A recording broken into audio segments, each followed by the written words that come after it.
ప్రభువైన యేసుక్రీస్తు వారి పవిత్ర నామంలో మీ అందరికీ శుభాలు, వందనాలండి.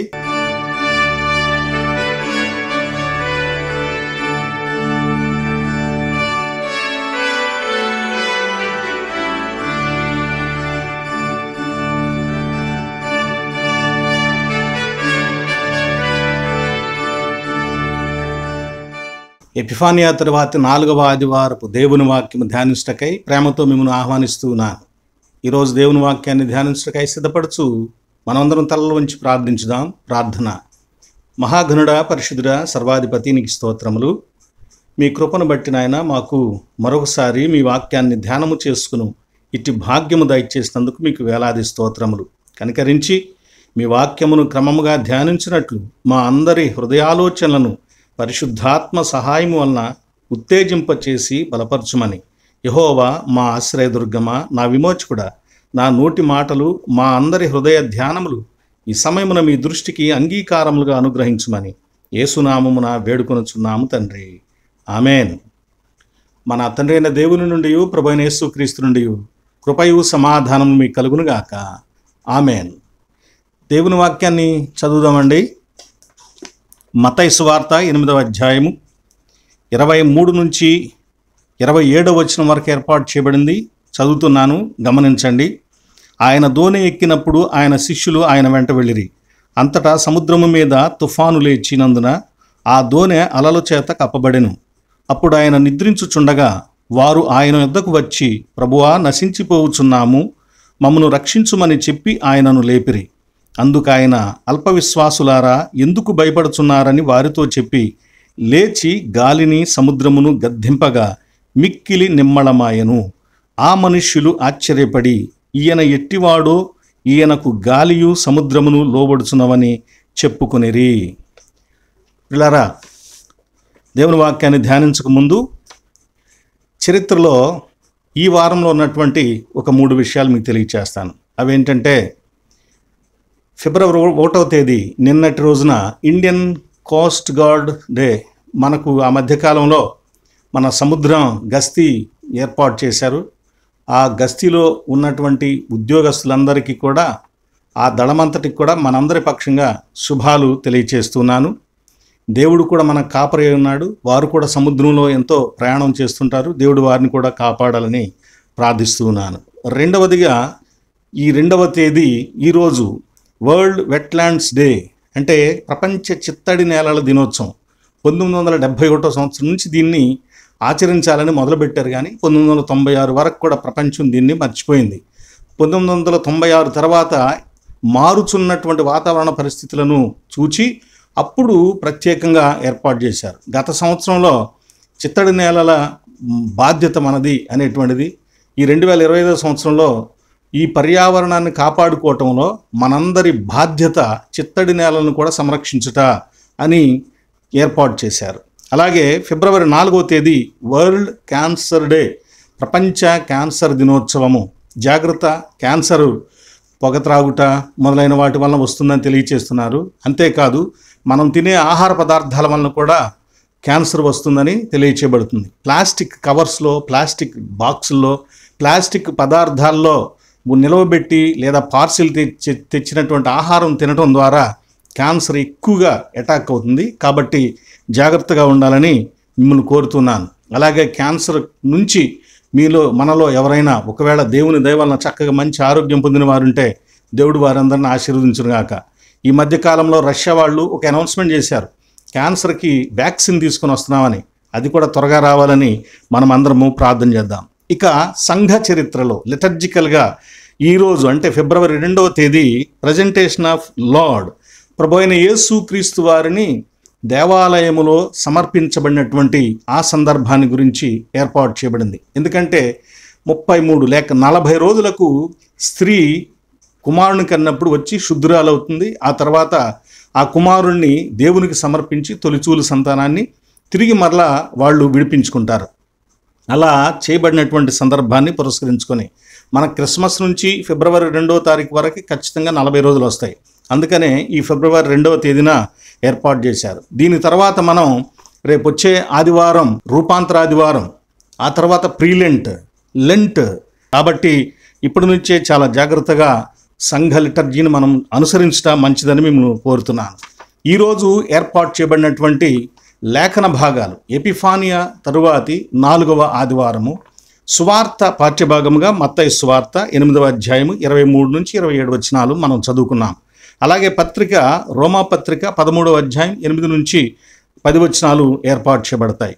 ఈరోజు మనము ఈ సువార్త భాగమును బట్టి మనం చూసినట్లయితే యేసుక్రీస్తు వారు అలలను, సముద్రమును, గాలి తుఫానును గద్దించి నిమ్మళపరుచటను బట్టి ఆయనకు ప్రకృతి మీద ఉన్నటువంటి అధికారాన్ని ఆయన బహిర్గతం చేశాడు, బయలుపరిచాడు. ఎపిఫానియా యేసుక్రీస్తు వారి యొక్క omnipotent power over on the nature powers, ఈ ప్రకృతికి ఉన్నటువంటి శక్తి కంటే కూడా మించిన దాని మీద యేసుక్రీస్తు వారి యొక్క అధికారాన్ని గురించి మనం చూస్తాం.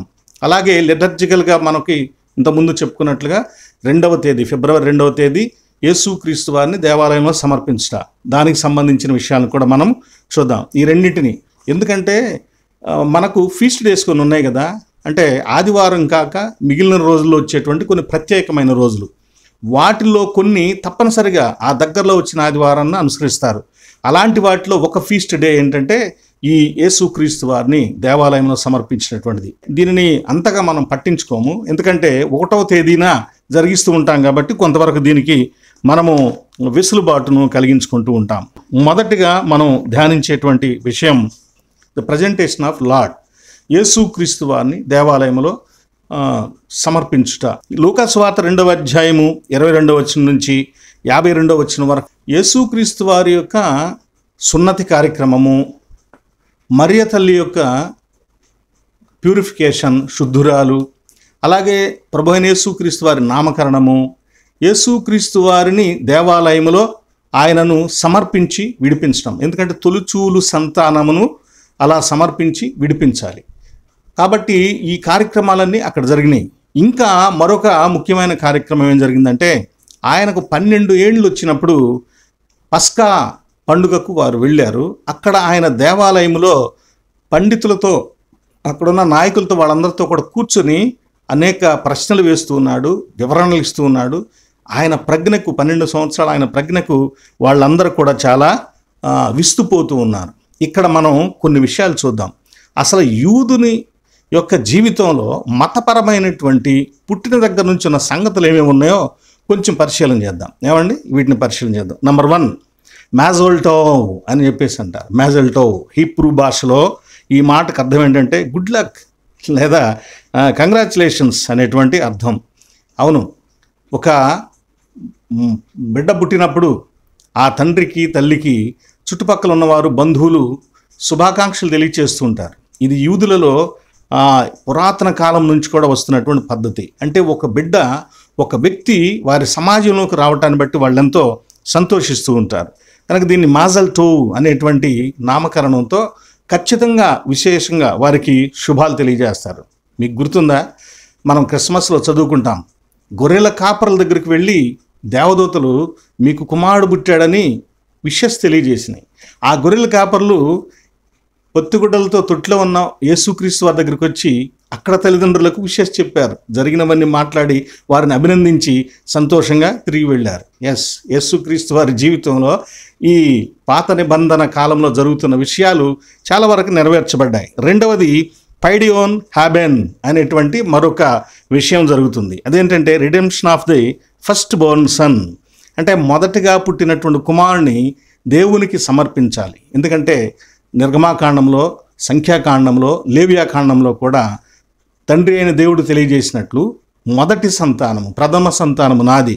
ఎందుకంటే అక్కడ ఐగుప్తీయుల ప్రథమ సంతానాన్ని ఆ రాత్రి వేళ చంపుతున్నప్పుడు మీ ప్రథమ సంతానాన్ని నేను ఎందుకు చంపలేదంటే అదంతా నా కోసం నేను కేటాయించుకున్నాను, నేను నిర్ణయించుకున్నాను, నేను ప్రతిష్ఠించుకున్నాను.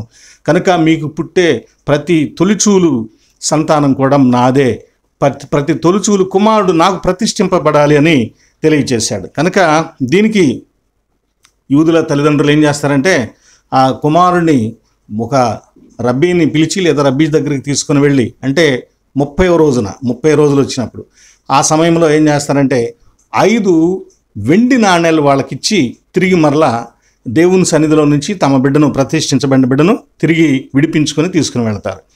మూడవదిగా బిట్ మిలాహ్ అనేటువంటిది. బ్రిట్ మిలా అంటే సిర్కంసిషన్. పోయిన మనం చెప్పుకున్నాం 1వ తారీఖున కార్యక్రమంలో ఈ మాటలు చెప్పుకున్నాం. అంటే సిర్కంసెషన్ 8వ రోజున ఒక క్వాలిఫైడ్ మహల్ ఆర్ మొహలెట్ అంటే చక్కగా సున్నతి ఎలా చేయాలో తర్బియదు పొందినటువంటి యాజకురాలు ద్వారా, అంటే సనాతన యూదులు ఒప్పుకోరు యాజకురాలని, కానీ ఆధునిక యూదులు కొంతమంది ఒప్పుకుంటూ ఉంటారు. కనుక వాళ్ళలో ఎవరైనా ఈ సున్నతి చేయటానికి ఆహ్వానించబడతారు, వాళ్ళ ఆధ్వర్యంలో చేయబడుతుంది. ఆ రోజున వాళ్ళు చాలా కార్యక్రమాలు చేస్తారు, వాటి గురించి మనం ఇంకా తర్వాత కొన్ని చెప్పుకుందాం. వాళ్ళు సెడట్ మిడ్జ్వాహ్ అనేటువంటి విందును కూడా ఆ రోజు ఏర్పాటు చేసుకుంటారు బంధువర్గం అంతటితో. తర్వాత 4వదిగా మొత్తం మనం ఒక బిడ్డ యూదులకు పుట్టినప్పటి నుంచి ఏమేమి జరుగుతాయో చూస్తున్నాం ఒకసారి. యేసుక్రీస్తు వారి జీవితంలో కూడా ఇవన్నీ జరుగుతూ వచ్చినాయి. అలాగే 4వదిగా షాలోమ్ జకోర్, మగ సంతానం పుట్టినప్పుడు ఆ తర్వాత వచ్చేటువంటి మొదటి శుక్రవారం రోజున ఈ కార్యక్రమాన్ని చేస్తారండి. దీనిలో మొదటగా ఏం చేస్తారంటే శిశువుకు ఆహ్వానాన్ని తెలియచేస్తారు. అలాగే ఏం తెలిసి దానికి అయినా చేస్తారు, పద్ధతి అది. రెండవదిగా ఆ శిశువుకు తోరా ధర్మశాస్త్రాన్ని చదివి వినిపిస్తారు. అలాగే తల్లిదండ్రులను అభినందిస్తారు. అప్పుడు ఏదో తేలికపాటి ఫలహారాలు మొదలైనవి ఏర్పాటు చేస్తారు. వాటితో ఆ రోజు కార్యక్రమం ముగిస్తుంది. ఆ తర్వాత సున్నతి చేయబడే రోజు ముందు ఆ రాత్రిలో ఏం చేస్తారంటే అందరూ ఏదైనా ఒక హాల్లో కానీ, సునగోగులో కానీ, లేక వాళ్ళకి సంబంధించిన ఏదైనా ఒక ప్రత్యేకమైనటువంటి ప్రదేశంలో కానీ ఆహ్వానించబడి అక్కడ చేరి ఏం చేస్తారంటే మిన్యాన్ అనేటువంటి ఒక 10 మంది ప్రత్యేకమైనటువంటి పెద్దలు కూడా ఆహ్వానించబడి ఈ శిశువుకు ఈ కార్యక్రమాలన్నీ చేసేటప్పుడు ఏలియా ప్రత్యేకమైన అలంకరించిన కుర్చీని ఏర్పాటు చేస్తారు. అంటే ఏలియా కూడా ఆ సమయంలో వారితో ఉంటాడని, ఒక దూత వారితో ఉండి ఏలియా పక్షంగా జరుగుతున్న కార్యక్రమాలన్నింటిని కూడా రికార్డు చేసుకోవటం, గమనించడం జరుగుతుందని వారి యొక్క నమ్మకం, యూదుల యొక్క నమ్మకం. కనుక ఒక ప్రత్యేకమైన చైర్ని వేస్తారు. ఆ వైపున ఈ వైపున ఈ పిలువబడిన 10 మంది, మిన్యాన్ అని పిలువబడినటువంటి 10 మంది అటువైపున 5 ఇటువైపున 5 ఉండి ఆ బిడ్డకు చేయవలసిన కార్యక్రమాలన్నీ కూడా చేస్తారు, నామకరణం చేస్తారు. ఇలా సున్నతికి సంబంధించి సున్నతికి ముందు, అంతకంటే ముందు జరిగేటువంటి విషయాలు 30వ రోజున కూడా విడిపించేటువంటి కార్యక్రమం జరుగుతుంది. వీటన్నిటి తర్వాత బిడ్డకు జరిగేటువంటి 12వ సంవత్సరం అప్పుడు యేసుక్రీస్తు వారికి తెలియచేయబడింది కదా, ఆయన 12వ సంవత్సరం అప్పుడు పస్కా పండుగకు వారు యెరూషలేంకి వెళ్ళారని తెలియజేయబడింది. చూసారా? దానిని ఏమంటారంటే బార్ మిడ్జ్వా లేక బాట్ మిడ్జ్వా. ఈ బాట్ మిడ్జ్వా అనేది సుమారుగా 20వ శతాబ్దం, అంటే 100 సంవత్సరాల క్రితం నుంచి బహుశా చేస్తున్నారు, అంతకుముందు లేదు. బార్ మిడ్జ్వా అంటేనేమో మగపిల్లలకు చేసేది, అది మగపిల్లలకు మాత్రమే ఉంది. కానీ ఆధునికంగా వస్తున్నటువంటి మార్పుల మూలంగా యోధా మతంలో గత 100 సంవత్సరాల నుంచి కొద్దిగా ఈ బాట్ మిడ్జ్వా అనేది కూడా ఆడపిల్లల విషయంలో కూడా చేస్తూ ఉన్నారు. అంటే 12 సంవత్సరాలు ఖచ్చితంగా సంపూర్ణమైన తర్వాత 13వ సంవత్సరంలో వచ్చే మొదటి సబ్బాతు రోజున ఈ కార్యక్రమాలు జరిగిస్తారు. దీన్ని అందుకే ఏమంటారంటే బార్ మిడ్జ్వా. మిడ్జ్వా అంటే ఏంటి? కమాండ్మెంట్, ఆజ్ఞ. 12 సంవత్సరాలప్పుడు ఎందుకు చేస్తారంటే 12 సంవత్సరాల తర్వాత ఇక ఆ బాలుడు వ్యక్తిగా ఎదుగుతున్నాడు, ఒక పురుషుడిగా ఎదుగుతూ ఉన్నాడు. ఇక అతను తీసుకునే నిర్ణయాలకు అతనే బాధ్యుడు, అతడు ఆలోచించగలడు, ఊహించగలడు, తెలుసుకోగలడు అనేటువంటి ఆ స్పృహ, జ్ఞానం, అవగాహన ఉంటుందనే ఉద్దేశంతో వారు ఏర్పాటు చేయడం జరిగింది. ఈ సమయంలో జరిగే కొన్ని విషయాలు మీకు చెబుతాను. బార్ మిడ్జ్వా విషయంలో జరిగేటువంటి కొన్ని విషయాలు. ఏది 13వ సంవత్సరం మొదటి సబ్బాత్ రోజున జరిగేటువంటి ఈ ఫెస్టివల్లో జరిగే విషయాలు. ఆ పిల్లవాడి చేత ధర్మశాస్త్రపు చుట్టలను ఊరేగింపుగా తీసుకుని వస్తారు, గౌరవంగా ఊరేగింపుగా తీసుకుని వస్తారు.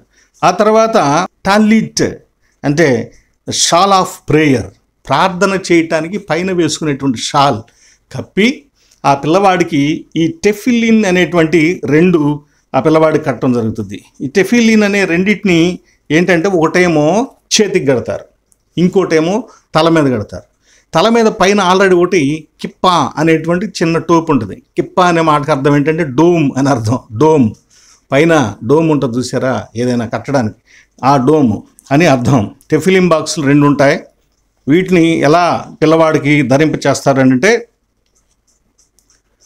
ఒకటేమో తల మీద, అంటే అంత సైజులో ఉంటాయి. సో 4 స్క్వేర్ బాగా పద్ధతిలో ఉంటుంది ఒక బాక్సు. దానికి తోలుతో తాళ్ళు లాంటి బెల్ట్ లాంటివి ఉంటాయి.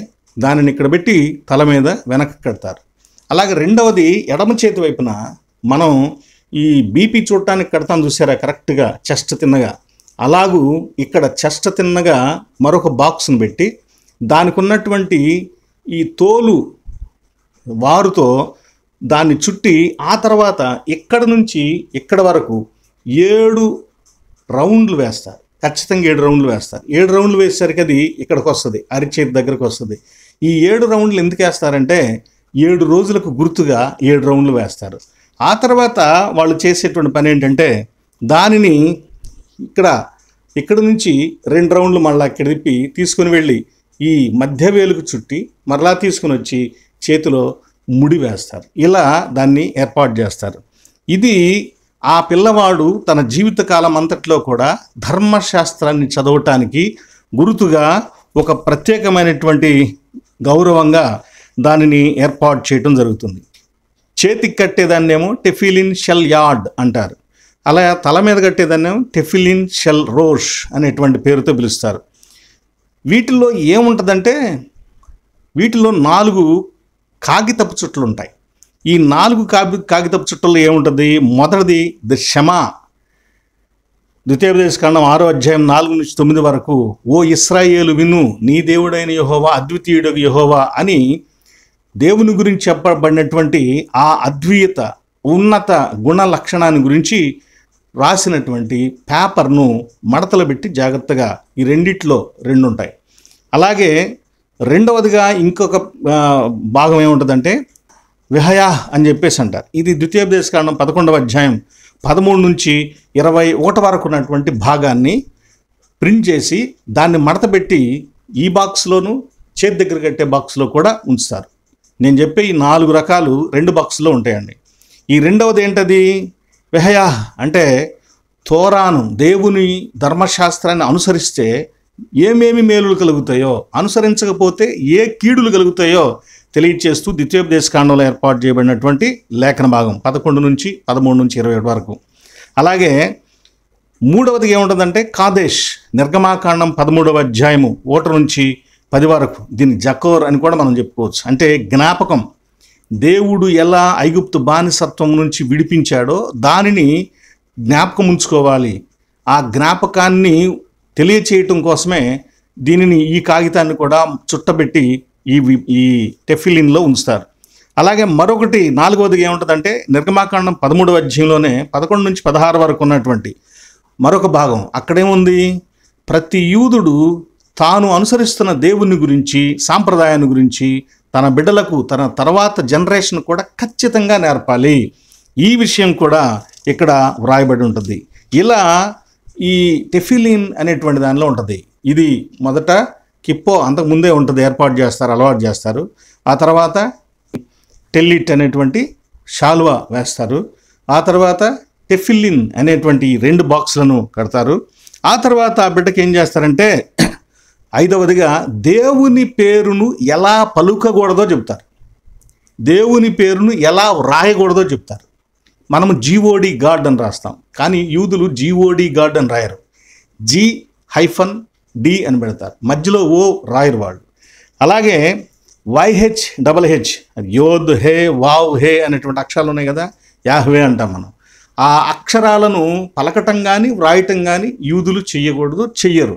కనుక దానికోసం ఏం చేస్తారు? ఆదోనై అనేటువంటి ప్రత్యామ్నాయ పదాన్ని అతనికి నేర్పుతారు. అంటే ఆ రోజు ఖచ్చితంగా చెప్తారనమాట, దీనిని నువ్వు పలకకూడదు, దీనిని ఇలా వ్రాయాలి, గాడ్ అనే పదాన్ని ఇలా రాయాలి, యాహ్వే అనేటువంటి పదాన్ని కూడా మనం రాయకూడదు, చదవకూడదు, దానికి బదులు దేవుని బదులు మనము ఆదోనై అని పిలుచుకోవాలి అని వ్రాయబడుతుంది, చెప్పబడుతుంది, నేర్పుతారు ఖచ్చితంగా. అలాగే ఈ 6వదిగా ఏం చేస్తారంటే చారిటీ, సహాయం చేయటం, కరుణ చూపించడం. ఇలాంటి కరుణ చూపించే పనులను గురించి కూడా ఆ పిల్లవాడికి ఆ రోజున కొంత ఎవరికో ఒకరికి దానం చేయించడం కానీ, కొంత మనీ చారిటీకి డిపాజిట్ చేయించడం కానీ ఇలాంటివి చేస్తారు. ఆరవదిగా సిద్దోర్ అనేటువంటి ప్రేయర్ బుక్. సిద్దోర్ అంటే ప్రేయర్ బుక్, ప్రార్థన చేసేటువంటి పుస్తకం ఆ బిడ్డకు బహుమానంగా ఇస్తారు ఆ రోజున. అంటే 13వ సంవత్సరంలో జరిగే కార్యక్రమంలో ఒక యవ్వనస్తుడికి, యవ్వన ప్రాయంలోకి వస్తున్న ఆ బిడ్డకి ఎన్ని రకాలైనటువంటి ప్రత్యేకతలు జరుగుతున్నాయో మనం ఇక్కడ గమనించవచ్చు. అలాగే 8వదిగా ప్రతి సబ్బాతును తప్పక జరిగించడానికి జ్ఞాపకం, జకర్, దానిని జ్ఞాపకం ఉంచుకోవాలి, తప్పకుండా దాన్ని జరిగించాలి. షమోర్ అనేటువంటి పదం ఇక్కడ వాడబడింది. అంటే జకోర్, షమోర్ అంటే జ్ఞాపకం ఉంచుకోవాలి, అనుసరించాలి. దేనిని? ప్రతి సబ్బాతును, దేవుడిచ్చినటువంటి వివిధ పండుగలను తప్పకుండా ఆచరించాలి. 9వదిగా ఆ రోజున ఆ బిడ్డకి ఏం చేస్తారంటే ఆలియా, అంటే సునగోగులో లా చదివేటప్పుడు అది మనకు వినబడుతూ ఉంటే, లేదా నీవు అక్కడ ఉంటే ఆ లా చదివేటప్పుడు దానిని ఎలా గౌరవంగా వినాలి, అలాగే అది చదవటం అయిపోయిన తర్వాత ఆశీర్వాదపు మాటలు ఏం చెప్పాలి అనే సంగతిని నేర్పిస్తారు ఆ రోజు ఆ బిడ్డకి.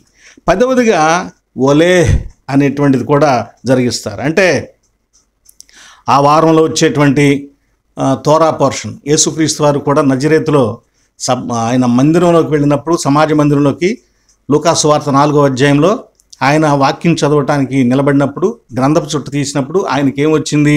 యెషయా గ్రంథంలో వచ్చింది. దానిని ఆయన చదివాడు. దాన్నే మనం నజరేతు మేనిఫెస్టో అని మాట్లాడతాం. అలాగే ఒక్కొక్క సబ్బాత్ రోజున ఏ భాగం చదవాలో వాళ్ళు ఏర్పాటు చేస్తారు. అటు తోరా నుంచి ఇటు ప్రవక్తల గ్రంథాల నుంచి కూడా ఏం చదవాలో ఏర్పాటు చేస్తారు. కనుక వాటిని చదవటం ఆ రోజు ఖచ్చితంగా ఆ పిల్లవాడి చేత ఆ సభ అంతటిలో ఆ వాక్యాన్ని, ఆ పోర్షన్, ఆ భాగాన్ని తప్పక చదివిస్తారు. అలాగే చదివి ఊరుకుంటే కుదరదు. 11వదిగా స్పీచ్, డ్వార్ టోరా అని చెప్పేసి అంటారు దీన్ని. డ్వార్ టోరా అంటే ఆ చదివినటువంటి భాగాన్ని గురించి ఏదో ఒకటి చెప్పాలి, అప్లికేషన్ తెలియజేయాలి. అందుకే ప్రభు అంటాడు ఆ వాక్యం చదివిన తర్వాత, ఈ వాక్యము నేడు మీ వినికిడిలో నెరవేరింది అని యేసుక్రీస్తు వారు తెలియచేస్తాడు. ఆ తర్వాత ప్రియులారా 12వదిగా హఫ్తారా, అంటే పాడటం, వాక్యాన్ని చదవటమే కాదు, దాని గురించి 4 మాటలు చెప్పాలి. అంతేకాదు పాడాలి. ఏం పాట పాడాలి? షమా ఇశ్రాయేల్ పాడొచ్చు, ఎనీథింగ్, ఏదో ఒకటి. ఒకవేళ ఆ రోజు ఉన్నటువంటి ఆ పోర్షన్ అయినా పాడొచ్చు. ఇలా ఏదో ఒకటి ఒక పాట కూడా పాడాలి ఆ పిల్లవాడు. 13వ సంవత్సరంలో మొదటి సబ్బాత్ రోజున ఒక బిడ్డకు జరిగేటువంటి ఈ మిజ్వా అనేటువంటి కార్యక్రమంలో ఖచ్చితంగా ఇవన్నీ కూడా జరిగించాల్సిన అవసరం యూదుల పిల్లలకు ఉంటుంది. దీన్ని అందుకే బార్ మిజ్వా అని చెప్పేసి పిలుస్తూ ఉన్నాం, బార్ మిజ్వా. ఇక 12వదిగా ఏం చేస్తారు? పాట పాడిస్తారు ఖచ్చితంగా. అది కూడా ఏది? దేవుని యొక్క గ్రంథంలో నుంచి, ప్రవక్తల గ్రంథంలో నుంచి కానీ, ధర్మశాస్త్రం నుంచి కానీ పాడవచ్చు, లేదా యూదుల రచనల్లో నుంచి, పవిత్రంగా దేవాలయం ఓకే చేసినటువంటి వాటిలో నుంచి ఏదైనా పాడవచ్చు అన్నమాట. ఇక చివరిగా ఆ పిల్లవాడిని అభినందనిస్తారు, బహుమానాలు ఇస్తారు, విందు తీసుకుని వెళ్తారు. ఇక్కడ మీకు 11వ మాట ఒకటి తెలియజేసిన, అదేంటది? డ్వార్ టోరా అంటే ఏంటది? స్పీచ్. ఆ రోజు చదివిన దాని గురించి మాట్లాడటం. ఇక్కడ యేసుక్రీస్తు వారు కూడా లూకాసు వార్త 2వ అధ్యాయంలో 12వ ఏట ఆయన ఎక్కడికి వెళ్ళాడు? పస్కా పండుగకి వెళ్ళాడు. అంటే ఆయనకి 13 ఏళ్ళు వచ్చినాయి అనమాట. 12 ఏళ్ళు నిండిన తర్వాత దేవాలయం తీసుకుని వెళ్తారు. ఖచ్చితంగా ఈ 13వ సంవత్సరం మొదటి సబ్బాతుకు ప్రతి పురుషుడు అప్పటి నుంచి దేవాలయానికి వెళ్ళటం మొదలు పెట్టాలి ఖచ్చితంగా. కనుక ఈ యేసుక్రీస్తు వారిని కూడా అలాగ తీసుకుని వెళ్ళారు. ఆయనకు కూడా బహుశా ఈ బార్ మిజ్వా, ఇప్పుడు చెప్పుకున్న 11, 12 సంగతులు ఆయన విషయంలో కూడా జరిగినాయి. కాబట్టి అంటే ఈ పైన కట్టుకోవటం, చేతికి కట్టుకోవటం, ఇవి బహుశా అప్పుడు ఉన్నాయా లేవా అంటే పండితులు అంటారు ఉన్నాయి అంటారు. ఎందుకంటే యేసుక్రీస్తు వారు మత్తయి సువార్తలో అంటాడు, వారు రచ్చరేకులను వారి చేతులకు, వారి తలకు కట్టుకుంటారని చెప్పేసి అంటాడే. అవే ఇవని పండితుల యొక్క అభిప్రాయం. అక్కడ యేసుక్రీస్తు వారు ఇది చదివిన తర్వాత వాస్తవంగా తల్లిదండ్రులైనా సరే పిల్లవాడు చెప్పలేకపోతే ఏదో ఒకటి కొన్ని మాటలు చెప్పాలట. కానీ ఇక్కడ యేసుక్రీస్తు వారే మాట్లాడుతున్నాడు. ఆయన కాసేపు మాట్లాడలేదు, 3 రోజుల పాటు వరుస పెట్టి మాట్లాడుతూనే ఉన్నాడు. ఏమండి, వీళ్ళు 3 రోజులు ప్రయాణం చేసి వెళ్ళి వచ్చారనమాట. అప్పటి వరకు కూడా ఆయన మాట్లాడుతూ ఉన్నాడు. అంత సమయాన్ని వాళ్ళ మధ్యలో వాళ్ళని ప్రశ్నిస్తూ మాట్లాడుతుండేసరికి వాళ్ళు ఏమైపోయారంటే ఆయన ప్రజ్ఞకు విస్మయాన్ని చెందారంట. వాళ్ళందరూ కూడా చాలా, అసలు ఇతనికి ఇంత ప్రజ్ఞ ఎక్కడిది, ఈ 12 సంవత్సరాలు ఈయనకి అనేటువంటి ఒక అభిప్రాయానికి వాళ్ళు వచ్చి ఆశ్చర్యపడ్డారని తెలియచేయబడుతుంది. ఇలా ప్రభునందు ప్రియులారా, యేసుక్రీస్తు వారి యొక్క విషయంలో, ప్రతి యూదుని విషయంలో జరిగినట్లుగా ఈ కార్యక్రమాలు జరిగించబడ్డాయి. అంటే ఆయన ధర్మశాస్త్రాన్ని ఒక బాలుడుగా తల్లిదండ్రులకు లోబడి చేయవలసినట్లుగా దేవుడై ఉండి వాటినన్నిటినీ జరిగించుకున్నాడు. అవన్నీ జరిగించడానికి ఆయన ఒప్పుకున్నాడు, ఇష్టపడ్డాడు. కాబట్టే ఇవన్నీ వాళ్ళు జరిగించగలిగారు. కాబట్టి ఆయన ఇచ్చిన ధర్మశాస్త్రానికి ఆయన కూడా లోబడ్డాడు. ఎవరైతే ఆజ్ఞ ఇస్తారో ఆ ఆజ్ఞకు ఇచ్చినవాడు కూడా లోబడాల్సిందే అని చెప్పబడిన రీతిగా ఆయన కూడా తను ఇచ్చినటువంటి ఆజ్ఞకు లోబడ్డాడు మనిషిగా ఈ లోకానికి వచ్చినప్పుడు. మరి మనం ఎంత లోబడాలి? దేవుడే మనిషికి ఇచ్చిన ఆజ్ఞకి దేవుడే లోబడితే మనుషులు ఇంకెంత లోబడాలి దేవుని వాక్యానికి? ఇక ఈరోజు లేఖనం మనం చూద్దామండి. ఇంతవరకు మనం ఎందుకని ఆ విషయాలు చెప్పుకున్నామంటే, ఈరోజు యేసుక్రీస్తు వారిని దేవాలయంలో ప్రజెంట్ చేసినటువంటి సందర్భం, దానిని పురస్కరించుకొని ఒక యూదుని పిల్లవాని జీవితంలో పుట్టిన దగ్గర నుంచి ఏం జరుగుతాయి అనేది 12వ సంవత్సరం వరకు, 13వ సంవత్సరం మొదటి సబ్బాతు రోజు వరకు ఏం జరుగుతాయి చూసాం. ఈ 13వ సంవత్సరంలో వచ్చే మొదటి సబ్బాతు రోజు ఆ బిడ్డ జీవితంలో ఈ ప్రత్యేకమైనది చాలా తప్పనిసరిగా ఉండేది అని చెప్పి దాని గురించి మనం మాట్లాడుకున్నాం. అదే బార్ మిజ్వా అని తెలుసుకున్నాం. ఇక ఈరోజు చదువుకున్న లేఖన భాగంలో మత్తయి సువార్త 8వ అధ్యాయం 23 నుంచి 27 వరకు యేసుక్రీస్తు వారు తుఫానును గద్దించడం అనేటువంటి విషయాన్ని గురించి మనం చూద్దాం. ప్రియులారా, మొదటిగా అసలు ఈ మత్తయి సువార్తలోని 8-9 అధ్యాయాలనే chapters of miracle, the portion of miracles అని చెప్పుకోవచ్చు.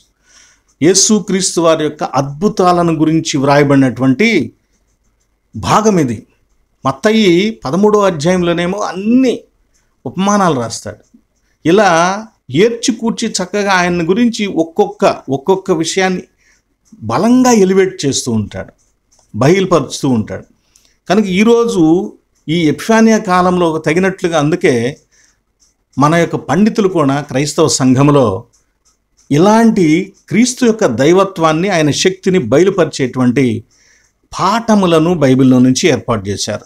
ఇంతకుముందు మనం చూసాం ఆయన మెస్సియా అని తనను బయలుపరచుకోవటం, ఆయన హృదయాభిలాషలు ఏమున్నాయి మనుషుల పట్ల, ఆయన ఇష్టం ఏమిటి, ఏం చేయాలనుకుంటున్నాడు అనేటువంటి సంగతులను బయలుపరిచాడని, ఆయన దైవత్వాన్ని బయలుపరిచాడని, రోగముల మీద ఆయనకున్నటువంటి అధికారాన్ని గురించి బయలుపరిచాడని, రోజులు విశ్రాంతి దినమునకు ప్రభు అంటాడే, అంటే రోజులు కాలము మీద ఆయనకున్నటువంటి అధికారాన్ని గురించి ప్రదర్శించాడని. కనుక తన దైవత్వపు లక్షణాలు ఒక్కొక్క రీతిగా మెస్సియా తానేనని తెలుసుకోవడానికి కావాల్సిన సిగ్నల్స్ ఇలా ఆయన ఇచ్చుకుంటూ వచ్చాడని కూడా మనం తెలుసుకున్నాం. ఈరోజు ఆయన చేసినటువంటి గొప్ప విషయం ఏంటంటే ఒమ్నిపొటెంట్ పవర్, అంటే అసాధారణమైన చాలా ఉన్నతమైనటువంటి అధికారాన్ని ఆయన ప్రదర్శించాడు. అంటే ఉన్నతమైన అధికారం అంటే ఏంటి?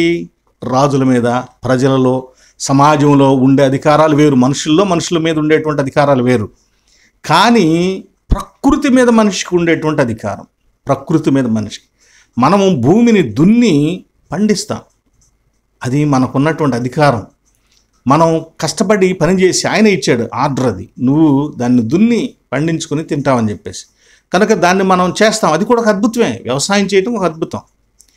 అయితే దేవుని అద్భుతాలు ఏంటంటే ప్రకృతి అవతల, ప్రకృతికి కొన్ని రూల్స్ ఉన్నాయి, నియమాలు ఉన్నాయి. ఆ నియమాల కంటే దాటి దాని మీద అధికారిలాగా ఆయన ప్రవర్తిస్తాడు, అధికారిలాగా ఆయన మాట్లాడతాడు. కనుక అలాంటి సంగతి ఈరోజు చెప్పబడింది. యేసుక్రీస్తు వారు దోణిలో ఎక్కిన తర్వాత పండుకొని నిద్రపోతున్నాడంట. ఏమండి, దోణిలో ఎక్కిన తర్వాత పండుకొని నిద్రపోతున్నాడంట. ఆ నిద్రపోయేటప్పుడు గాలి తుఫాన్ వచ్చింది, అలలు దోణి మీద పడుతున్నాయి, ఈయన మాత్రం పండుకొని నిద్రపోతున్నాడు. యేసుక్రీస్తు వారు పండుకొని నిద్రపోతున్నాడు. శిష్యులు చాలా భయపడుతూ ఉన్నారు. ఆయన పండుకున్నాడు. అంటే చిన్న పడవలో ఒక దోణి లాంటి దానిలో ప్రయాణం చేస్తున్నాడు. అంటే శరీర సంబంధమైనటువంటి భౌతిక నీడ్స్ ఆయన అనుభవిస్తున్నాడు. అలాంటి అవసరతలు ఆయన కలిగి ఉన్నాడు. ఆకలి, కన్నీళ్ళు, దుఃఖము, ఆనందము, కోపము, నిద్ర, భోజనము మొదలైనవన్నీ ఆయన కలిగి ఉన్నాడు. కనుక ఒక మనిషి ఏం కలిగి ఉంటాడు? అన్నీ కలిగి ఉంటాడు. కాబట్టి యేసుక్రీస్తు వారు కంప్లీట్ మ్యాన్. అలాగే ఆయన లేచి గాలిని గద్దించి, సముద్రాన్ని గద్దించి తన యొక్క శక్తిని ప్రదర్శించి వాటిని నిమ్మళపరిచాడు. కనుక అక్కడ ఆ క్షణంలో ఆయన కంప్లీట్ గాడ్ లాగా కనిపిస్తున్నాడు.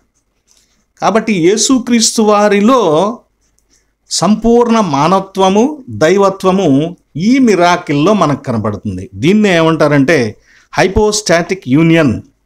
దీనికి ఈ మన వేదాంతపరమైనటువంటి పదం కూడా థియాంథ్రోపోజ్ అంటే త్రి అంటే దైవము, ఆంథ్రో అంటే ఆంథ్రపోజ్ అంటే మానవుడు, దైవ మానవుడు. యేసుక్రీస్తు వారు దైవ మానవుడు అనేటువంటి సంగతిని తెలియచేస్తుంది. ఇక్కడ మూడవదిగా గ్రేటర్, గొప్పవాడు. ఇది మామూలుగా అందరం చెప్పుకునేది కదండి పాస్టర్ గారు అని మీరు అనొచ్చు. నిజమే, మీకు తెలియదేం కాదు. యేసుక్రీస్తు వారు ఒక మాట చెప్పాడు. ఇక్కడ మత్తయి సువార్తలోనే 12వ అధ్యాయము 41వ వచనాన్ని చూడండి. నినేవే వారు యోనా ప్రకటన విని మారు మనసు పొందిరి కనుక విమర్శ సమయమున నినేవే వారు ఈ తరము వారితో నిలబడి వారి మీద నేరస్థాపన చేదురు. ఇదిగో యోనా కంటే గొప్పవాడు ఇక్కడున్నాడు. ఏమండి, ఎవరు ఇక్కడుంది? యోనా కంటే గొప్పవాడు ఇక్కడున్నాడు. యేసుక్రీస్తు వారు ఎవరికంటే గొప్పవాడని చెప్పబడుతుంది? యోనా కంటే గొప్పవాడు. యోనా కంటే. యోనా ఓడలో ప్రయాణం చేశాడు, ఓడలో నిద్రపోయాడు. యోనా ప్రయాణం చేస్తున్నప్పుడు తుఫాను, గాలి వచ్చింది. ఆ సమయంలో యోనాను కూడా ఓడలో ఉన్నటువంటి నాయకుడు వచ్చి లేపాడు. అంతవరకు లేవలేదు యోనా కూడా. యేసుక్రీస్తు వారు కూడా అలాగే దోణిలో ప్రయాణం చేస్తున్నాడు. యోనాలాగా ఈయన కూడా నిద్రపోయాడు. యోనాని ఓడ యజమాని, నావికుడు లేపినట్లుగా ఇక్కడ యేసుక్రీస్తు వారిని కూడా శిష్యులు కేకలు వేసి లేపారు. అయితే అక్కడ యోనా లేచి ఏం చేశాడంటే ఏమీ చేయలేకపోయాడు. కానీ యేసు ఇక్కడ లేచి ఆ సముద్రాన్ని, నీటిని గద్దించాడు.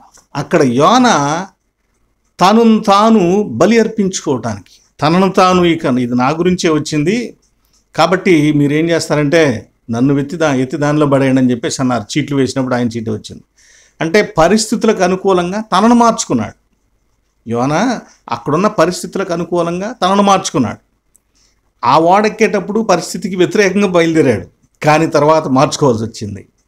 ఇప్పుడు ఇక్కడ యేసుక్రీస్తు వారు పరిస్థితులకు అనుకూలంగా తనను మార్చుకోవడం కాదు, పరిస్థితిని తనకు అనుకూలంగా మార్చేశాడు.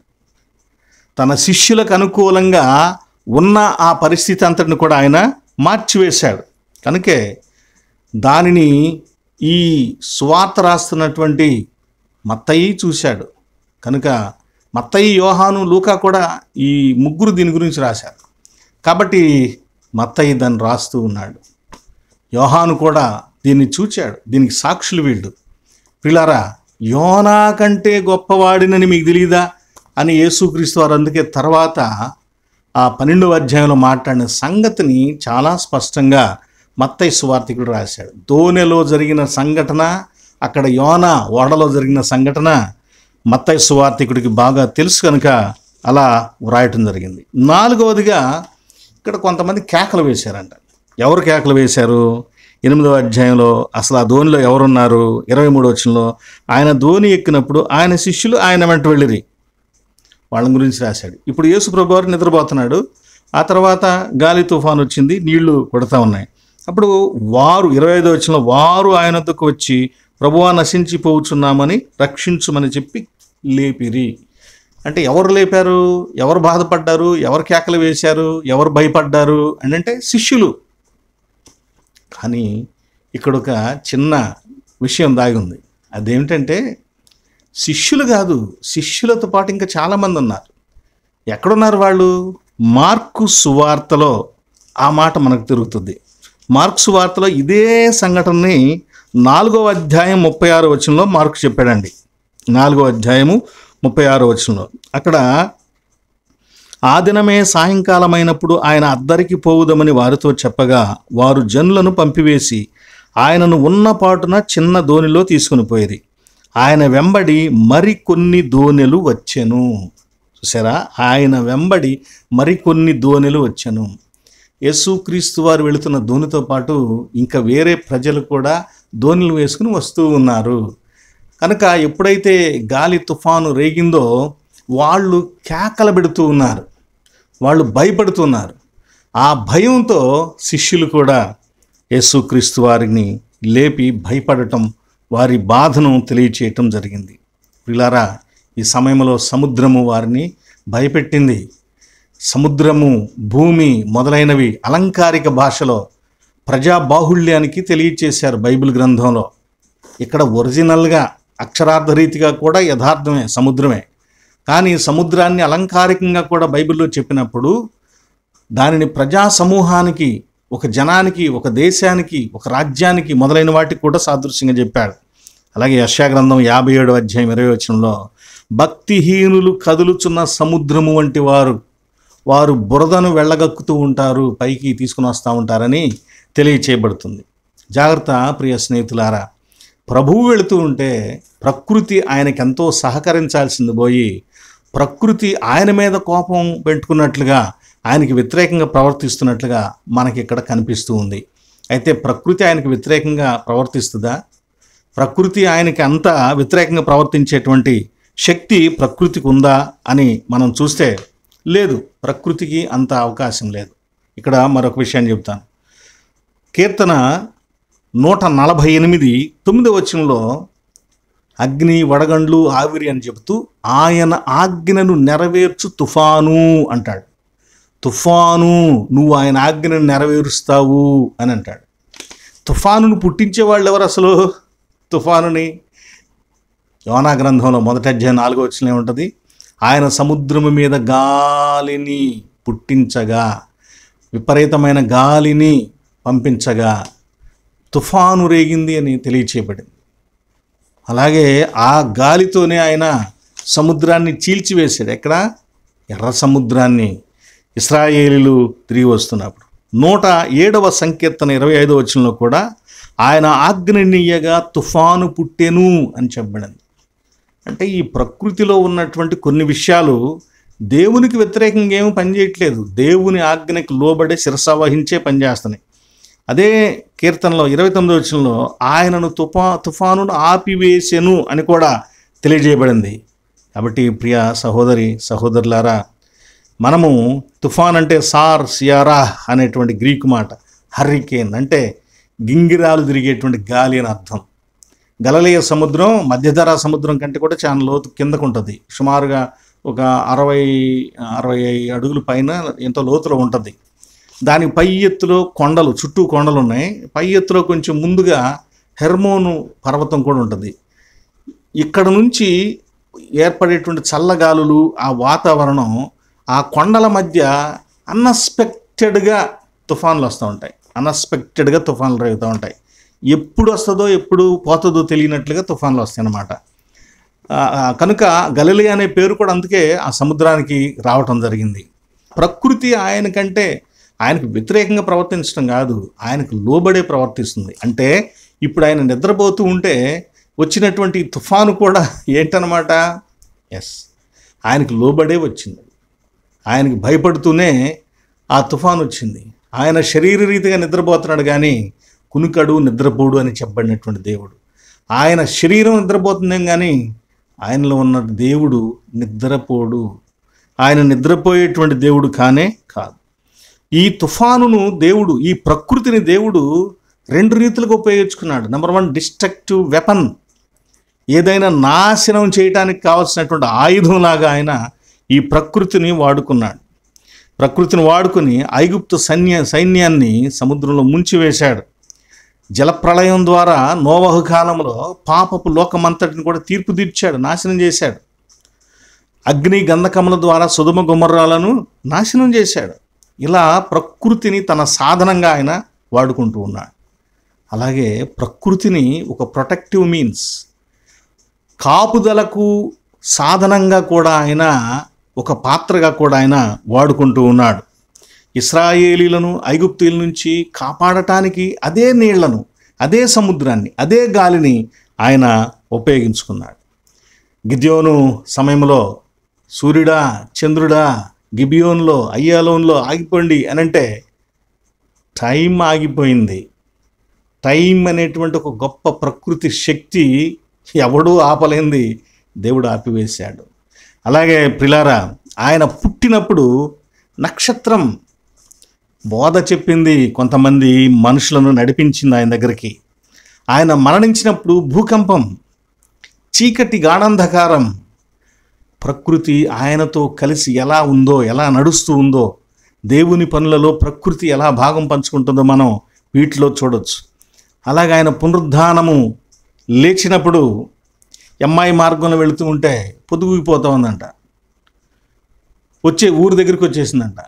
ఆ సమయంలో ఆయన దారి ఇంక పెంచేశాడు, ఇంకా దూరం వెళ్ళాల్సినట్లుగా కనిపించటం.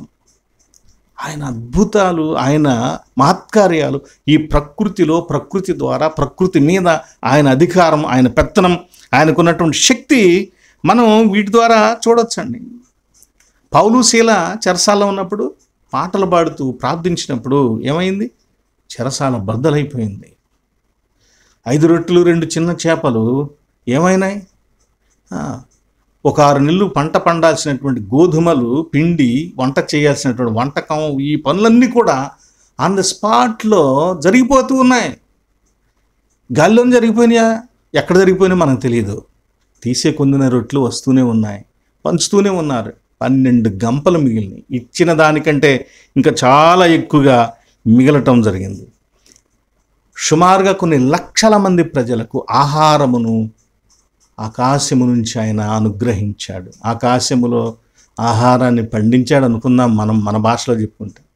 కాబట్టి ప్రకృతి ఎప్పుడు కూడా దేవునికి వ్యతిరేకంగా ఉందని అనుకోవద్దు. చాలామంది ప్రార్థనలు చేసేటప్పుడు, గాలి తుఫాన్లు కలిగినప్పుడు, చాలా ఏదైనా ఇబ్బంది కలిగినప్పుడు, అయ్యా దీన్ని నువ్వు స్వాధీనపరచుకో అని అంటుంటారు. సారీ, దయచేసి ఆ మాట పలకొద్దని నేను మాట్లాడను. ఎందుకంటే ఆయన స్వాధీనంలో లేదని నువ్వు అనుకోవద్దు. ఈ ప్రకృతి మొత్తం ఆయన స్వాధీనంలో ఉంది. ఆయన స్వాధీనంలో లేకుండా ఏమీ లేదు. అందుకే ఇన్ని చేయగలడు కాబట్టి ఆయన మాట ఇచ్చి నెరవేర్చగలడు, మాట ఇచ్చి దానిని కొనసాగించగలడని మనం చెప్పుకోగలుగుతాం యేసుక్రీస్తు వారి గురించి. ఇలా యేసుక్రీస్తు వారి యొక్క గొప్పతనం మనకు దీనిలో కనిపిస్తూ ఉంటుంది. ఆయన యొక్క ఔన్నత్యం, ఆయన గొప్పతనం మనకు కనిపిస్తుంటుందండి. ఇక యేసుక్రీస్తు వారు చేసిన ఈ అద్భుతం యొక్క భావాన్ని మనం ఒకంత చూద్దాం. ఆయన చేసినటువంటి అద్భుతం యొక్క భావాన్ని. నంబర్ 1, శిష్యుల యొక్క భవిష్యత్తు ఎలా ఉంటుందో, భవిష్యత్ కాలంలో యేసుక్రీస్తు వారిని ప్రకటించడానికి వాళ్ళు ప్రయాణం చేస్తున్నప్పుడు ఈ లోకంలో లోకం వారి పట్ల ఎలా వ్యవహరిస్తుందో తెలియచేయటంకే ఈ యొక్క అద్భుతం జరిగింది అని పండితుల యొక్క అభిప్రాయం. అయితే దానిలో వాళ్ళు భయపడకూడదని, ప్రభువు పట్ల విశ్వాసాన్ని కలిగి ఉండాలని తెలియచేయబడుతున్నది. ఎందుకనంటే వీటన్నిటికి సాక్షిగా వీటిని చూసినటువంటి శిష్యుల్లో ఒకడైనటువంటి యోహాను పద్మస్సు దీపంలో అతడు ప్రకటన గ్రంథాన్ని వ్రాసేటప్పుడు ప్రకటన గ్రంథం 10వ అధ్యాయంలో ఒక మాట రాస్తాడు. ఆయన తన కుడి కాలును సముద్రం మీద, తన ఎడమ కాలును భూమి మీద పెట్టాడు అని. కాలును సముద్రం మీద పెట్టాడు, ఇంకొక కాలును భూమి మీద పెట్టాడంటే ఆయన కాలి కింద ఇవన్నీ ఉన్నాయంటే, నీ శత్రువులను నీ పాదపీఠముగా చేయి వరకు నీవు నా కుడివైపున కూర్చుండు. పాదపీఠము అంటే శత్రువులు, ఈ భూమి ఆకాశాల మీద ఆయనకు అధికారం ఉంది. యేసుక్రీస్తు వారు తిరిగి లేచిన తర్వాత వారికి చెప్పాడు, ఈ భూమి మీద పరలోకంలో నాకు సర్వాధికారం ఇవ్వబడింది.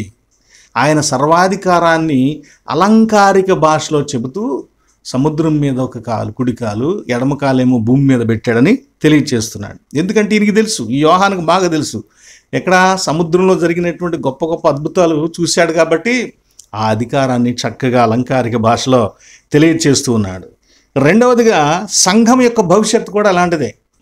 సంఘము కూడా భవిష్యత్ కాలంలో ఆ దోణి ఎలాగైతే సముద్రంలో వెళుతూ ఉంటే ఆ సముద్రంలో దాని మీద అలలు ఎగిసెగిసి పడుతున్నాయో, లోకంలో సంఘానికి కూడా అలాగే క్లిష్ట పరిస్థితులు తప్పకుండా వస్తాయి, రాకుండా ఉండవు. సంఘం ఎప్పుడు కూడా సమస్యలను అనుభవిస్తూ ఆ సమస్యలను తట్టుకుంటూ ముందుకు వెళుతుంది. దానిలో క్రీస్తు ఉన్నప్పుడు ఆ సమస్యలను అది నిర్భయంగా దాటుకుంటూ ముందుకు వెళుతుంది. సమస్యలు లేకుండా నేను అసలు ఆ సముద్రంలోకి వెళ్లకుండా ఉంటే, ఒడ్డు మీద ఉంటే బాగుండు అని ఆ ఓడ కానీ దోణి కానీ అనుకుందనుకోండి, నిజమే అనుకోవచ్చు మనం. నేను ఆ లోపలికి వెళ్ళటం దేనికి, ఈ ఇబ్బందులను పట్టడం దేనికి ప్రభువా, నేను వెళ్ళను అందనుకోండి.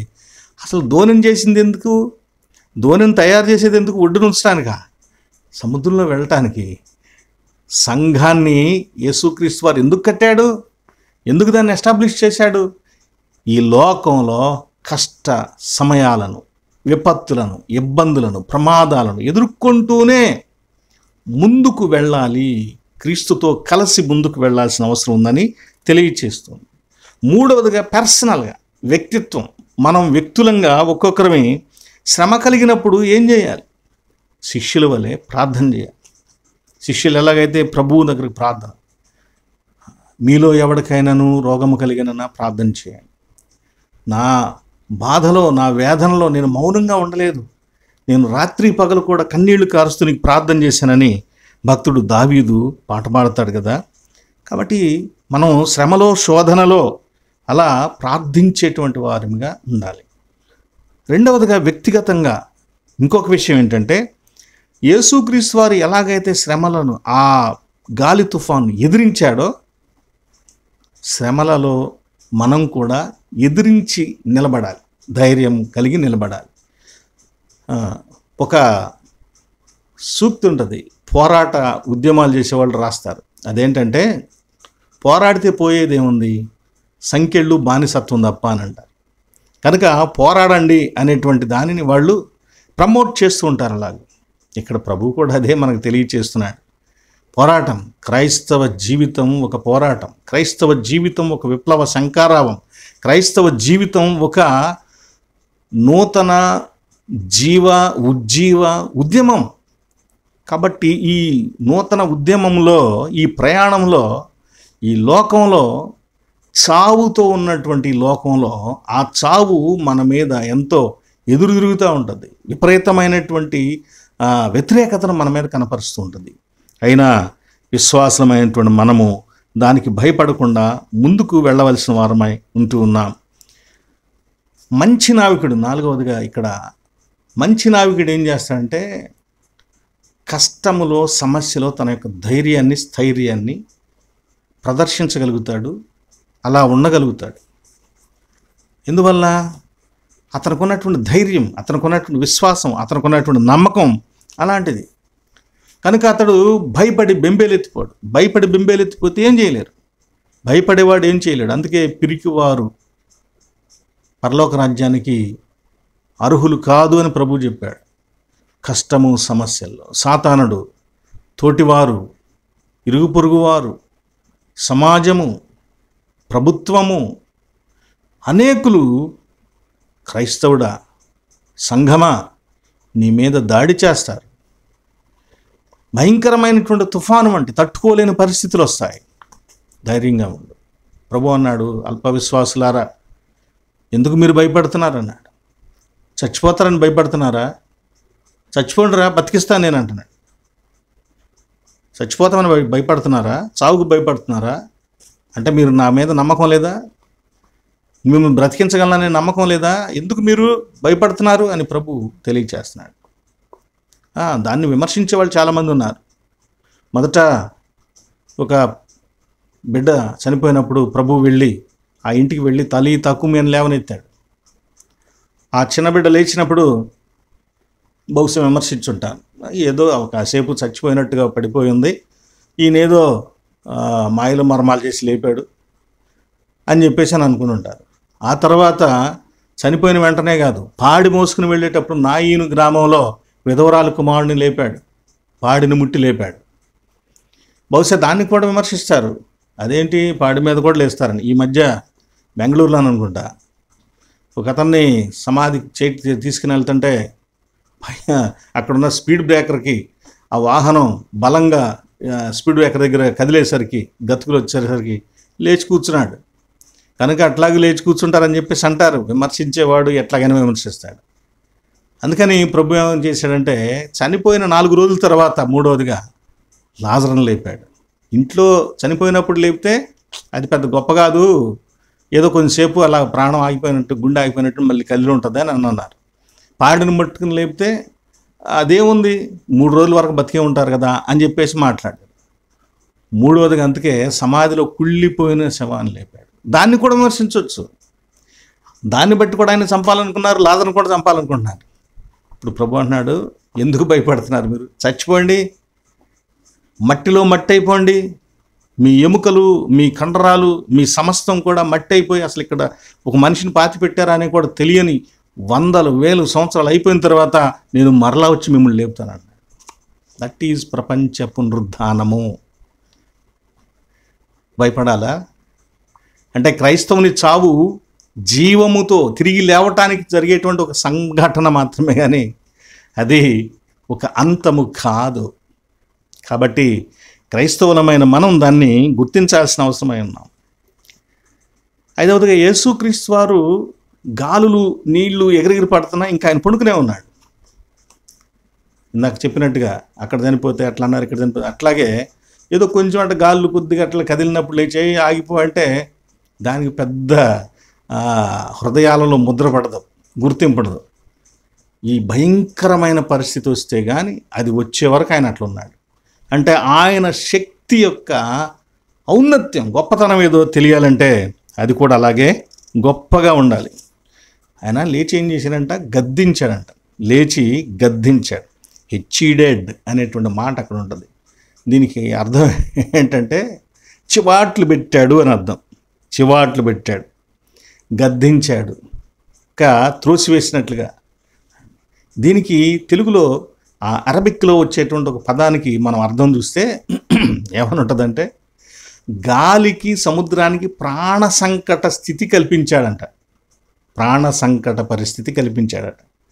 అంటే ఒక మనిషి రూపంలో ఉన్నటువంటి మానవునిగా ఉన్న దేవుడైన యేసుక్రీస్తు వారు గద్దిస్తే, ఆయన వాటికి చివాట్లు పెడితే చచ్చిపోతామేమో అన్నట్లుగా అవి కామ్ అయిపోయినాయి, నిమ్మళమైపోయినాయి అని చెప్పి పండితులు తెలియచేస్తూ ఉంటారు. ఈ ఉపమానం మనకు తెలియజేసే మరొక సంగతి ఏంటంటే గాలి తుఫాన్ల వలె యేసుక్రీస్తు వారి మీద పాపము, మరణము, అపవాది, మతము, వేషధారులు, ప్రభుత్వములు, అన్యులు మొదలైన వాళ్ళందరూ, వీరందరూ ధర్మశాస్త్రాన్ని అడ్డం పెట్టుకున్నటువంటి వాళ్ళందరూ వారి బలమును ఉపయోగించి ఆయనను చంపివేస్తే, ఆయన ఓడలో నిద్రపోతూ లేచినట్లుగా 3వ రోజున తిరిగి లేచి ఆ గాలులు, తుఫాన్లన్నిటికీ సిగ్గుపడేటట్లుగా, వాళ్ళందరూ సిగ్గుపడేటట్లుగా వారందరిని ఓడిస్తూ ఆయన పునరుద్ధానుడయ్యాడు. కనుక యేసుక్రీస్తు వారి యొక్క పునరుద్ధానాన్ని ఈ మిరాకిల్ మనకు తెలియజేస్తుంది. ఇలా ప్రియులారా, సుమారుగా మనము 8-9 విషయాలు మిరాకిల్ గురించి చూసాం. కాబట్టి మన జీవితాల్లో కూడా సమస్యలు వస్తాయి. అలాంటి సమస్యల్లో మనము భయపడకుండా నిబ్బరంగా ఉందాం. క్రైస్తవ విశ్వాస జీవితంలో ఇవి తప్పదు అనే విషయాన్ని తెలుసుకొని జీవిద్దాం. అలా జీవించటకు సర్వశక్తిమంతుడు మన విశ్వాసమును స్థిరపరచి బలపరచి భయపడకుండా ఉండుటకు మనకు తోడుగా ఉండి నడిపించునుగాక. ఆమెన్. సమస్త జ్ఞానమునకు మించిన దేవుని సమాధానము యేసుక్రీస్తు వల్ల మీ హృదయములకు మీ తలంపులకు కావలేనుగాక. ఆమెన్. గమనించండి, ఇంతవరకు ఈ వాక్యం విన్న మీ అందరికీ మరొకసారి వందనాలు తెలియజేస్తున్నాను. ఇతరులకు కూడా షేర్ చేయండి, లైక్ చేయండి. ఇంకా వేరే వాళ్ళు కూడా చూడటానికి యూట్యూబ్లో ఎక్కువగా తెలుస్తుందని లైక్ చేయటం ద్వారా తెలుస్తుంది. అలాగే సబ్స్క్రిప్షన్ కూడా కొత్తగా చూసేవాళ్ళు చేసుకోండి. రాబోయే కాలంలో ఒక వీడియోలు చేసి పెడితే అవి మీరు చూసే అవకాశం ఉంటుంది, మీకు తెలుస్తుంది. అంటే మీకంటే నేను ఎక్కువ చెప్పగలిగిన వాడిని కాదు, కానీ దేవుని కృపను బట్టి నాకు తెలిసినటువంటి విషయాలను ఇప్పుడు ఖాళీగా ప్యారిష్ లేకుండా ఉన్నాను కాబట్టి ఇలా దేవుని వాక్యాన్ని మీతో పంచుకుంటూ ఉన్నాను. ప్రార్థించుదాం. తల వంచండి. ప్రార్థన. మహాగణుడైన తండ్రి, పరిశుద్ధుడైన దేవా, నీకు వందనాలు. ఇంతవరకు మీరు చేసిన అద్భుతమును గురించి, గాలిని తుఫాన్ను గద్దించిన సంగతిని గురించి, అలాగే ప్రభువా దేవాలయంలో సమర్పించబడినటువంటి సందర్భాన్ని గురించి ధ్యానించుకున్నాం. కనికరించండి. ధర్మశాస్త్రానికి లోబడినటువంటి మీరు గాలిని, నీటిని, సముద్రాన్ని కూడా గద్దించగలిగారు. మీరు గద్దించిన ఆ సమయమున ఈ ప్రపంచమంతటిలో ఉన్నటువంటి నీరు, గాలి ఎంత భయపడిపోయి ఉంటుందో నా తండ్రి. అంతటి ప్రశాంతత అక్కడ ఏర్పడింది. ఎంత గందరగోళము సృష్టింపబడిందో అంతకంత ప్రశాంతత అక్కడ కలిగింది. నాయన, క్రైస్తవ సంఘ జీవితంలో సంఘము మీదకి వచ్చేటువంటి అనేకమైన శోధనలు, పెనుగాలుల వంటి, సుడిగుండాల వంటి, అలల వంటి, ప్రమాదకరమైన అలల వంటి పరిస్థితులు మనుషుల వలన, సొంతవారి వలన, పొరుగువారి వలన, ఇతరుల వలన, ప్రభుత్వాల వలన నా తండ్రి అనేక రీతులుగా కలిగేటువంటి శోధనలు, విపత్తులన్నిటిలో కూడా సంఘములో ఉన్న ప్రతి విశ్వాసి భయపడకుండా ధైర్యంగా విశ్వాసాన్ని కొనసాగించుకోవటానికి, వారిని చూసి భయపడటం కంటే మీ అందరి విశ్వాసమును బట్టి ధైర్యంగా ఉండటానికి కావాల్సిన ప్రభువా అలాంటి విశ్వాస బలమును అనుగ్రహించండి. బలహీనమవుతూ ఉంటాం మనుషులం, కనికరించండి. మా వ్యక్తిగత జీవితాల్లో కూడా కలిగే రోగములు, వ్యాధులు, వివిధ రకాలైనటువంటి జగడములు, మాకంటే బలవంతులు మా మీద చేసే పోరాటములు, కుటుంబాలలో ఏర్పడేటువంటి లోటుపాట్లు మొదలైనవి వ్యక్తిగతంగా కూడా భయపెడుతూ ఉంటాయి. అలాంటి సందర్భంలో కూడా నాయన, మిమ్మును బట్టి మేము విశ్వాసముతో బలముగా ఉండటానికి, ధైర్యంగా ఉండటానికి, నిబ్బరంగా ఉండటానికి మాకు కృప చూపించండి. ఆ సమయంలో ఆ పడవలో మీరు ఏ రీతిగా ఉన్నారో మాతో కూడా మీరు ఉండండి అని వేడుకుంటున్నాం. ఈ ప్రార్థనలో ఏకీభవిస్తున్నటువంటి సహోదరి సహోదరులలో ఎవరు అలాంటి ఇబ్బందికరమైన పరిస్థితుల్లో దేనిని బట్టి ఉన్నారో మా ప్రభువా కనికరించి వారికి ధైర్యమును, వారి హృదయాలలో విశ్వాసమును బలపరిచిన ఆయన వాటినన్నిటిని జయించగలిగిన శక్తిని వారికి దయచేయండి. ఆరోగ్యము, క్షేమము, సమాధానము, ఆశీర్వాదము, సమృద్ధి బిడ్డలకు అనుగ్రహించండి నాయన. మా ప్రియ తండ్రి, తిరిగి మరొక పర్యాయమున మీ వాక్యాన్ని ధ్యానించుకునే కృప మాకు దయచేయండి. మీ పరిచర్యను ప్రేమించిన ఆయన నా తండ్రి, వారి గుప్పిలు విప్పినటువంటి బిడ్డలను మీరు నూరంతల దీవెనలతో నింపండి. ప్యారిష్ లేకుండా ఉన్నటువంటి ఈ సమయంలో కలుగుతున్నటువంటి ఆర్థిక ఇబ్బందిని బట్టి నాయన బిడ్డలు వారి యొక్క గుప్పిలను తెరిచారు. అలాంటి బిడ్డలను మీరు ఆశీర్వదించండి. ఎంతమంది దాసులు ఆ రీతిగా ఉన్నారో కనికరించి వారందరికీ కూడా సహాయం చేయండి. అయా దయతో మా ప్రార్థనలు ఆలకించి కనికరించి మమ్మల్ని అందరినీ కూడా మీ సమాధానముతో నింపమని యేసు నామమున వేడుకొంచున్నాము తండ్రి. ఆమేన్. పరలోకమందున్న మా తండ్రి, నీ నామము పరిశుద్ధపరచబడునుగాక, నీ రాజ్యం మాకు వచ్చునుగాక, నీ చిత్తము పరలోకమందు నెరవేరుచున్నట్లు భూమి యందు నెరవేరునుగాక. మా అనుదిన ఆహారం నేడు మాకు దయచేయము. మా ఎడల అపరాధము చేసిన వారిని మేము క్షమించి ఉన్న ప్రకారము మా అపరాధములను క్షమించుము. మమ్మను శోధనలోనికి తేక దుష్టులను తప్పించుము. రాజ్యము, శక్తియు, మహిమ నిరంతరం నీవై ఉన్నవి తండ్రి. ఆమేన్. మన పరమ తండ్రి అయిన దేవుని ప్రేమ, ప్రభు అయిన యేసుక్రీస్తు వారి కృప, పరిశుద్ధాత్మ దేవుని యొక్క అన్యోన్య సహవాసము మిమ్మును ఆశీర్వదించి సమృద్ధితో నింపి కాపాడి వృద్ధి చేయునుగాక. ఆమేన్, ఆమేన్, ఆమేన్. మీ అందరికీ వందనాలండి. తిరిగి మరొకసారి వీడియోలో కలుసుకుందాం. ప్రార్థన అవసరతలుంటే ఫోన్ చేయండి. అలాగే మా కోసం కూడా మీరు ప్రార్థించండి. దేవుడు మిమ్మల్ని దీవించునుగాక. ఆమేన్.